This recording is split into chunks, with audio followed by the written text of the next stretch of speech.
Salve, salve, galerinha boa de papo. E no Papeando de hoje, eu tenho um colega aqui de PUC, que esse cara é da hora, hein? Paulo Batistella, vulgo Paulo Batistreta, ou, como é meu amigo, Batistruta. Seja bem-vindo, Paulo.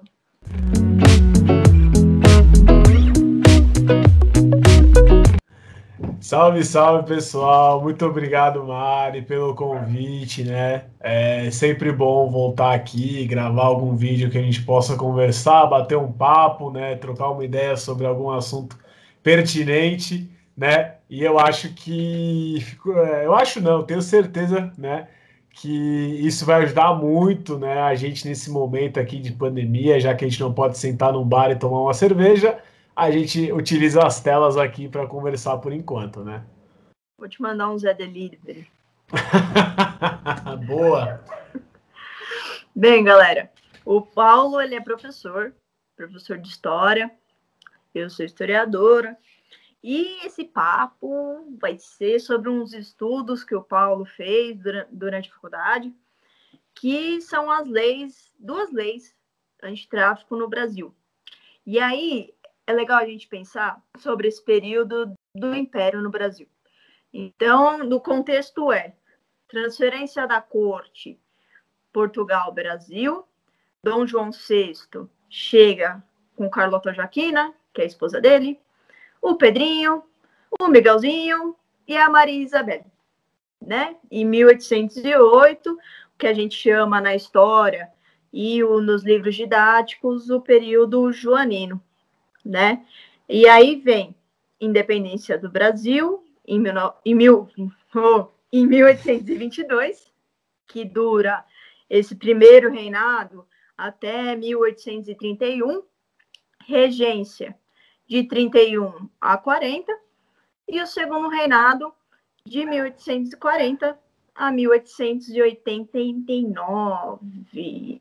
Então, o que eu mais achei interessante dessa lei do antitráfico é que a abolição ela só ocorre em 88, mas antes da independência do Brasil já se falava da abolição do tráfico.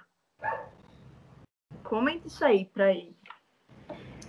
Bem, Mari, então vamos lá, né? Vamos começar. Gente, então, uma coisa que é muito importante, né, que a Mari já citou, é que geralmente nos livros de história, né, a gente comenta muito de que, e já colocando aqui a minha visão como professor, né, a gente comenta muito sobre a questão do tráfico quando ele já está terminando, né? Então a gente fala muito sobre o tráfico negreiro, né, tráfico de escravizados aqui para o Brasil, né? Quando ele já está terminando, né? A gente começa a comentar um pouco ele lá em 1850, já quando ele está chegando ao final com a Lei Eusébio de Queiroz, né? E um pouquinho antes, né? Quando a gente estava falando sobre a questão da colônia, né? Como vieram os escravizados aqui para o Brasil e tudo mais. Só que parece, né, que do momento que a gente fala da colônia até 1850 nada aconteceu.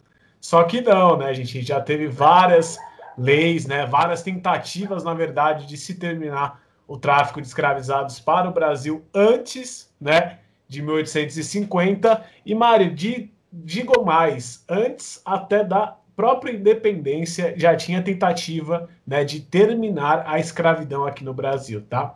A Inglaterra, mais ou menos em 1816, né, 1817, ela cria alguns consulados aqui no Brasil, né, já perto da independência e tudo mais.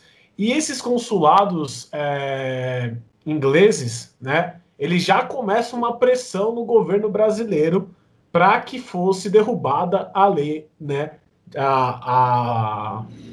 o tráfico de escravos aqui para o Brasil, tá? Eles conseguem uma liminar para proibir o tráfico de escravos ao norte da linha do Equador, né, aqui no Brasil, mais ou menos em 1818, 1819, agora fugiu um pouco a data, eu acho que 1819, né, eles proíbem o tráfico de escravizados naquela linha de cima do Equador, né, atingindo principalmente as regiões de produção de cana-de-açúcar que tinham lá no Nordeste na época. Só que essa lei não é respeitada, tá, gente? O tráfico acontece de forma ilegal, né? E arrisco a dizer, Mari, que o tráfico só aumenta quando ele foi para ilegalidade, né? A gente vai conversar um pouquinho daqui a pouco, mas puxando um pouco, avançando um pouco na história, né? Então, em 1822, nós temos a nossa independência e a Inglaterra coloca como uma das suas cláusulas, né, para assinar a independência do Brasil, né, que o nosso queridíssimo governo, né, de Dom João VI acabasse com, né, Dom João VI não, desculpa, de Dom Pedro I, né, que acabasse com a escravidão aqui no Brasil. Obviamente, isso é enrolado, né, enrolado, só volta a ser debatido mais ou menos em 1828, né? E aí são 2 anos de pressão e tudo mais, até 1830 a gente ter a primeira lei antitráfico, né, aqui no Brasil. Cara, eu achei interessante a gente mencionar para quem assistindo, porque a Inglaterra, né? A gente fica, pô, tanta gente por aí, por que Inglaterra? E por que para inglês ver, né? Isso entra bastante nos seus estudos. A Inglaterra, galera, ela financiou uma coisinha muito importante, que se chama a viagem da família imperial para o Brasil. Uhum. E nas tretas entre Inglaterra e França, e aí estamos falando de uma França napoleônica, e o Napinho era um general audacioso. O cara era foda, né? O cara, militarmente, ele era foda. Nossa, ele era demais. E aí ele decretou o bloqueio continental, né? E Portugal desrespeitou. E nessa que Portugal desrespeitou, não que Portugal fosse obrigado a respeitar um cara de 0,5 metro de altura, né? Brincadeiras à parte. Então a Inglaterra nessa rixa, a grosso modo falando, né? Nessa rixa ela virou para Portugal, ó, eu vou fortalecer financeiramente essa transferência, coloca as tralhas no baú e vai embora. Defende, o que é importante a gente falar disso, que não é um ato de covardia do Dom João VI de ter saído de Portugal, mas sim um interesse de suma importância, que é de defender a colônia. Porque a gente tem, isso até o Caio Prado fala muito, a formação econômica do Brasil é uma formação exportadora. Ela produz e ela exporta. Então, por muitos anos, até na sua fala, a cana-de-açúcar foi o principal produto de capital privado, até mesmo para quem estava aqui, e para o Império Ultramarino Português. Exatamente. Ponto. O algodão, o tabaco, a cachaça, tudo que era produzido no Norte e Nordeste. E aí, no século XIX, isso proveniente do século XVIII, do ouro, de Minas Gerais, que foi transferido a capital para o Rio de Janeiro por causa dos portos. É bem interessante falar isso, da proibição do tráfico acima da lei educador, porque já é um boicote ao Nordeste, que já não se fazia protagonista, mas num sentido até levemente reparativo que o Sudeste não teve em desenvolvimento. A ilegalidade já é uma característica histórica brasileira. Tudo que é ilegal, a galera gosta. A gente gosta da pirataria, o negócio é doido. E aí, mano, você discutir uma lei que começa em 1818 e só vai começar a se desenrolar quando praticamente o Dom Pedro I está de partida. Exatamente. Ou seja, o cara cresce, proclama a independência, reina, joga bomba e cai fora. Exatamente. Porque a gente não pode deixar de considerar o conservadorismo no Brasil. Mas essa é acho que um dos principais assuntos que a gente tem que falar quando a gente aborda sobre tráfico negreiro, viu, Mari?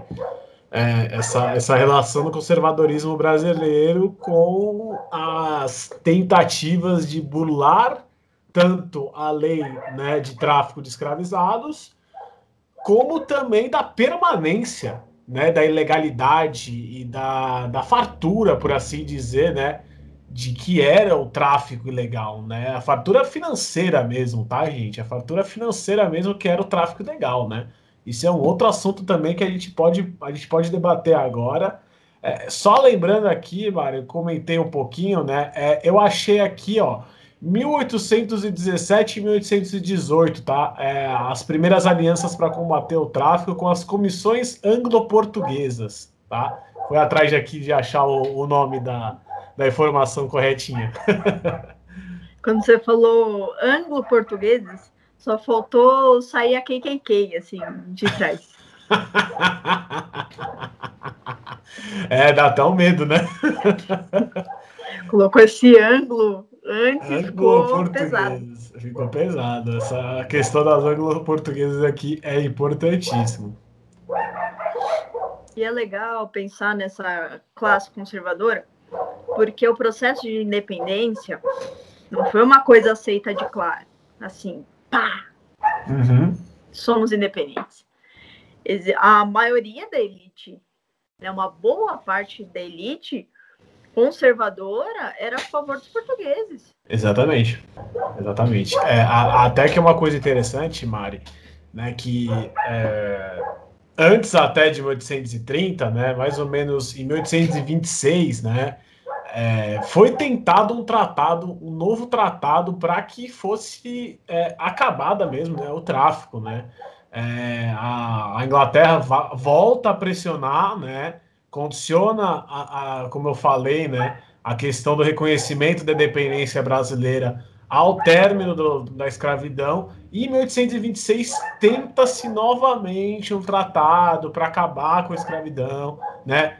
Muito centrado na figura do Bonifácio, né, do José Bonifácio, que era então ministro dos negócios do Império e Negócios Estrangeiros, né? Só que, putz, 4 anos de negociação, né? E a gente pensa, né? Caramba, 4 anos para a lei dar certo, por que que demora tanto, né? Para essa lei sair, né? Por que que demora tanto para 1830 realmente chegar, né? E, cara, por que que demora tanto? Por que que demorou tanto? Quem que... Eu tô perguntando dos sujeitos. Eu quero nomes. Não. Mas Por do quê, né? movimento em si, e qual que era o empecilho? Eu dou nomes aqui, né, gente? Famosa elite, né? Elite agrônoma brasileira, né? A elite agrônoma brasileira, a elite que trabalha com campo, né? Que usa a força de trabalho, né, desses escravizados para seus ganhos, né? Com a exportação, com essa questão da exportação. É uma zona dentro da política, né? Então, vários debates dentro da Câmara dos Deputados, né? Vários parlamentares debatendo, alguns pedindo aceleração do tráfico, outros pedindo que não fosse feito, outros pedindo que um prazo fosse dado, né? Outro conceito interessante é que, beleza, né? Dom Pedro I falou, beleza, vocês querem que eu assine a lei, mas eu não posso acabar, né, com o tráfico quarta-feira, sabe? Tipo, assinei na terça, quarta-feira não tem mais tráfico, né? Ele falava que ia prejudicar os fazendeiros, né? Toda a confusão que foi em 88, Mari, que o filho dele, né, passou quando ele faz a abolição da escravidão, Dom Pedro I também passou, óbvio, né, fazendo as circunstâncias aqui do momento, mas ele também passou, né, para que 30 acontecesse, né, por causa de que era pressão, se vocês aceitaram o fim do tráfico, você vai estar muito prejudicado politicamente, né, gente, lembrar que nessa época aí, quem mandava e quem sempre mandou, infelizmente, no Brasil, é a elite agrônoma, né? É legal a gente pensar que esse negócio do grito de Ipiranga é uma articulação política para conseguir apoio dos grandes latifundiários de São Paulo, que é da galera do café. Então, para a gente pensar que o café no século XIX, ele começou a se tornar o principal produto de exportação, que é do Vale do Paraíba. Sim. O Vale do Paraíba é a divisa de São Paulo com o Rio de Janeiro. Então, é uma localização geográfica astuciosamente política. Então, poxa, você à frente de um império, você vai se indispor com essa elite cafeira? Exatamente. Com esse fazendeiro? Exatamente. Só que isso é uma treta gigantesca, porque a gente está falando do antitráfico, mas a gente não está falando da escravização. Uhum. Então, assim, é uma parada de não posso abolir o tráfico na quarta-feira, porque a gente precisa transferir muitos escravizados para mantê-los cativos numa força de trabalho aqui para a economia do Brasil não cair. Exatamente. É essa que é a perspectiva, é essa que é a crítica da coisa. Não é porque vai abolir o tráfico que vai abolir a escravidão. Exatamente. E Mari, é um comércio muito lucrativo, né? Muito lucrativo. A gente acha, né? A gente não, assim, né? Mas eu acho que a maioria das pessoas, né? Por conta de falta até de informação, né? Da gente não abordar do jeito que eu acho que deveriam ser abordados esses assuntos, a gente acha que a escravidão, né? Que era entrar na África, buscar um monte de pessoa que estava correndo pelada lá, fugindo de leão, né? Capturar, amarrar e trazer para o Brasil. Gente, não pensem nisso, pelo amor, né? Não pensem nisso, gente. Tem um livro que é maravilhoso, esse aqui, ó. De Costa a Costa, do Jaime Rodrigues, né? Esse livro aqui, ó, ele explica um pouco como era feito o tráfico o tráfico negreiro de Angola para o Rio de Janeiro, né?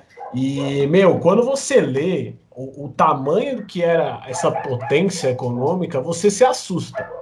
Então, assim, era um mercado, né, extremamente valioso, né, extremamente lucrativo, extremamente bem organizado, né? E até interessante, Mário, como eu estava comentando aqui, outro assunto que eu também vi muito, né, quando eu estava revendo um pouco o meu trabalho, né, de 1826, tinha-se uma fala na Câmara dos Deputados, aqui até eu achei a fala aqui, do Holanda Cavalcante, né? Ele está aqui nas anais da Câmara dos Deputados. Ele fala assim, ó, sobre a lei de 26, né? A possível tratado de 26. Eu sou um dos que quer que ela, a escravatura, se extingua com a maior brevidade possível, mas por uma lei nossa e não por tratado com estrangeiros. Então tinha essa questão também, né? Que a Câmara dos Deputados queria que o tratado, a lei, fosse brasileira e não uma lei imposta pelo governo da Inglaterra, tá? Pelo governo inglês. Então a Inglaterra já estava de olho nessas regiões, né? Que Portugal controlava, né? Porque além de tudo, né, gente, a Inglaterra está procurando benefícios econômicos, né? Benefícios econômicos. E os deputados do Brasil já sabiam sobre isso em 26, quando começa as conversas, né, para esse possível tratado. Porque aqui, olhando um pouco, Mário, até descobri aqui a data da proibição do tráfico no norte do Equador. 1815. 1815 foi proibido o tráfico no norte do Equador. Agora que eu vi a data, a informação aqui. Mas olha só. Vamos lá. Se o tráfico é legal ao norte do Equador desde 1815, por que a gente ainda tem tanto abastecimento de escravizados naquela região, né, gente? Principalmente nas plantações de algodão, lá no Maranhão, né? Também na questão do... Aqui, ó, o Maranhão fazia comércio com a Guiné normalmente, tá? Ignorando a proibição do tráfico de 1815, né?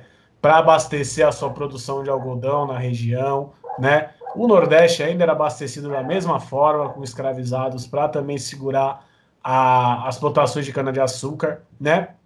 E aí, então, o que a gente tira disso, né? A gente tira de que bular a lei já era algo comum, já era algo tranquilo para os traficantes, né, gente? Temos que falar traficantes, não é comerciantes, né, gente? Bular a lei em benefício econômico, né, já era comum, já era tranquilão, né? Tranquilaço, Mari, tranquilaço. Algumas naus eram capturadas, mas assim, uma era capturada e 20 passavam. Esse início do contrabando, né, que eu até digo que ele é o principal inimigo da lei de 1830, ele vem desde 1815, sabe? Quando 30 começa, os caras já têm 15 anos de experiência em passar a perna nas autoridades, com documento falso, né? Com as cartas de navegação, né? Os documentos dos navios eram falsificados. E, obviamente, beleza, 1830 aconteceu, proibiu o tráfico, né? Bonito. 1831, na verdade, né? Que é a lei Feijó Barbacena, que proíbe realmente o tráfico. Só que realmente aconteceu essa proibição, né? E aqui eu trago até dados, Mari, se você me permitir dizer, que a quantidade de escravizados que é trazida para o Brasil aumenta depois que a lei, depois que o tráfico passa a ser ilegal, né? Para abastecer quem, Mari? Para abastecer quem, mais ou menos nessa época de 1830? O Sudeste brasileiro, né, gente? O café tá a todo vapor nesse momento, né? Então, o tráfico acontece não normalmente, acho que até não é muito interessante a gente colocar a palavra normalmente, tá? Porque aí a gente tira um pouco do peso do que era a importância do tráfico negreiro. Criou uma lei para inglês ver, só que não acontecia nada. Não era bem assim, tá, gente? Tinha uma fiscalização, alguns navios foram prendidos, mas e por que eu falo isso? Para mostrar a força que essa galera tinha para continuar fazendo tráfico, né? Mesmo com as proibições que tinham, tá? Isso que eu acho que é mais interessante a gente falar, né? Eu não gosto muito do termo agora, né? Pensando o termo da lei, a lei para inglês ver, né? Eu não gosto muito mais desse termo, porque realmente a gente tem que entender o como essa galera burlava as leis por conta da quantidade de recurso que eles tinham, tá? Não dizer que eles burlavam as leis ou falar que a lei não era muito boa é muito você não desmerecer, né? Mas você falsificar uma realidade de como esse tráfico era muito bem organizado. E aí o contrabando passa a ser a principal arma, né? Brasileira, a principal arma brasileira não, a principal arma, né? Contra a lei Feijó Barbacena, né? Que é a lei realmente que proíbe o tráfico, né? Entre a África e o Brasil, né? Até com a atuação da Marinha Britânica em fiscalização de algumas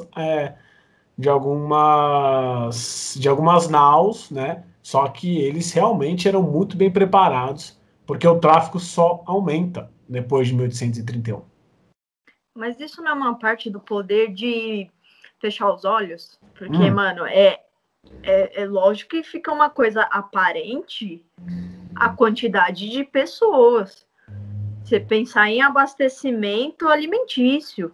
Exatamente. Pensar numa capacidade habitacional. Não estou falando em condições de moradia. Eu estou falando de pessoas no território. Pô, quer mais Rio de Janeiro? Entendeu? Sim. Cidade portuária. Pô, você tá de sacanagem, né, cara? Não, e isso é muito louco, né, Mari? Porque se a gente for pensar, tá chegando gente, não tá fazendo nada. Olha só, Mari, isso eu acho que deveria ser um capítulo, né, pra gente conversar muito nas aulas de história, né? Porque de 31 até 50, gente, são 19 anos de batalhas judiciais, né?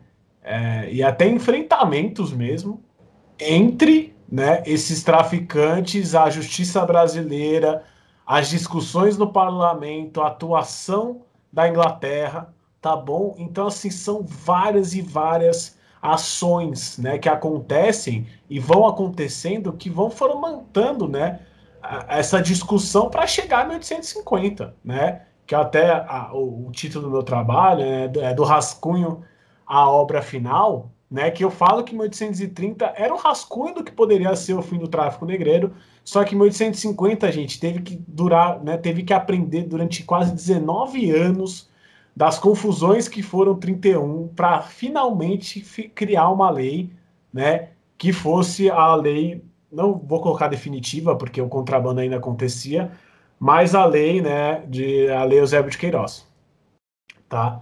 Mas assim, era vista grossa, né, porque, vamos lembrar, estamos entrando em 31.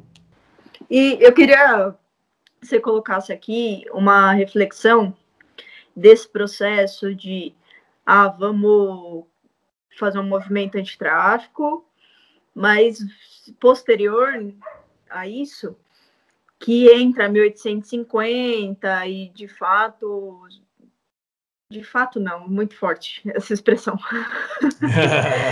mas que se estabelece, não vai chegar mais nenhum barquinho aqui com escravizado.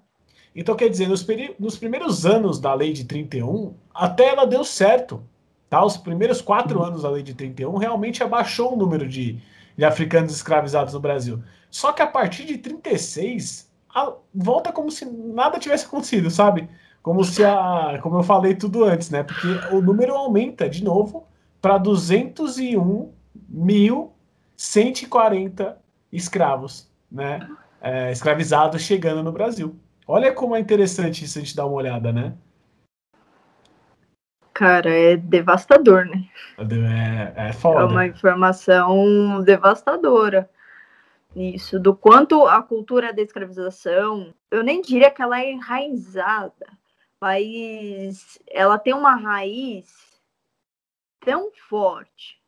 Sabe aquelas árvores que não caem mais nem fudendo, porque ficam tem uma raiz muito grossa, levanta a calçada, e querendo ou não, são permanências de pensamento da nossa sociedade até hoje.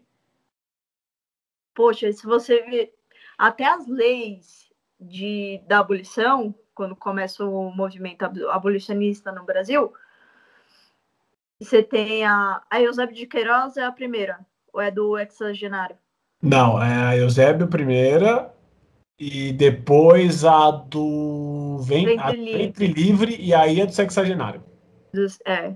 A lei do Eusébio de Queiroz, proibição do tráfico. Isso. Aí veio do Ventre Livre. Filho de escravizado.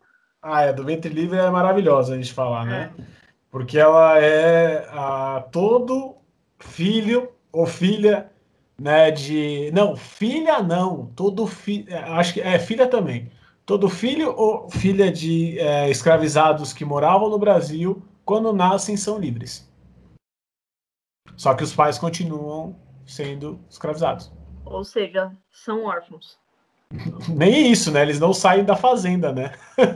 Eles continuam trabalhando no local onde os pais trabalham e eles não saem de lá, né?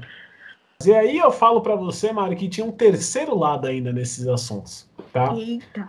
Que é o lado do preconceito, né? Do racismo, né? O lado do racismo, né? Acho que a gente já pode entrar nessa discussão? Já podemos. Gente, então...